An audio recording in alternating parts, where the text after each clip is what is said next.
Aula F75 versus Yunzii B75 Pro. And the real question is whether the small price difference between them actually buys you anything you'll notice. Both promise that creamy, thocky sound and tri-mode wireless, but paying a bit more only makes sense if it shows up in how the board sounds and holds up every day. And going cheaper isn't a win if the wireless gets flaky. By the end, you'll know which one fits you. Let's break it down. Let's start with the thing everyone actually cares about here, which is what these sound like when you're typing an email at 11 at night. Both boards go for that creamy, thocky profile, and both get there the same way, with a gasket mount and 5 layers of foam inside soaking up the hollow rattle you get from cheap mechanicals.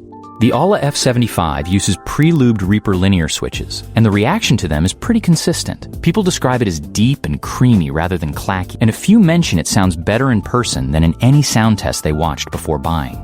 The Yunzii B75 Pro, for its part, runs Cocoa Cream V2 switches, and this is where I'd give it a small edge, because the stabilizers on the longer keys are noticeably better tuned. Spacebar rattle is the thing that ruins a budget board sound, and this one keeps it quiet.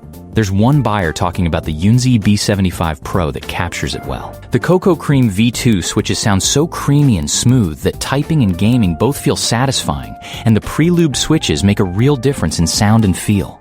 The gasket mount gives it a soft, comfortable typing experience. Out of the box, both are a real upgrade over anything membrane. The Yunzii is the slightly more refined one. The Aula is a touch louder and more energetic.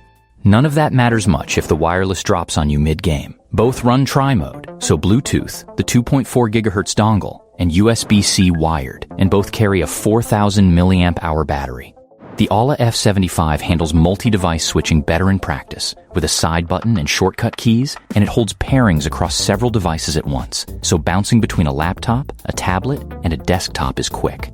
Where it gives ground is battery under load. With the lighting cranked and the dongle running, some people are getting closer to 6 hours than the long numbers the brand advertises, so you'd be charging it often. The Yunzii, meanwhile, has a caveat I'd want you to know before buying. There are recurring complaints about the firmware not sleeping properly, which means the board sits awake, draining itself, or you lose that first key press waking it up. It's not a defect in every unit, but it comes up enough that I take it seriously. Keep RGB on all day, and you're looking at roughly 2 days between charges either way. Build is where they're closer than the branding suggests. Both use plastic cases, so neither feels like aluminum, and anyone expecting that should look elsewhere. The Aula is the heavier of the two, at just over 1 kilo, and that weight does help it sit planted on a desk, though a few owners mention slight flex under pressure and keys that can go a little wobbly over time. The Yunzii is lighter but tighter, and the way it's put together, plus the double-shot PBT keycaps that won't go shiny, makes it feel a step more finished. Where it slips is the printing on those legends, which some folks find uneven up close. On lighting and software, both use south-facing RGB with plenty of effects, and neither set of legends lets light shine through, so at night you're getting glow around the keys rather than lit up letters.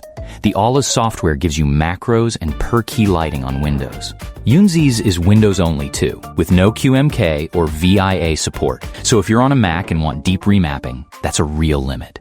The knob on both is the same idea, and both do it well. Volume by default, brightness and effects with a long press to change modes. It's the one feature I'd actually miss going back. The Aula's knob feels the cheaper of the two, more plastic and less clicky, which is a small thing you touch 20 times a day. And both are fully hot swappable with 3 and 5 pin switches, so swapping in something tactile later is a screwdriver-free afternoon.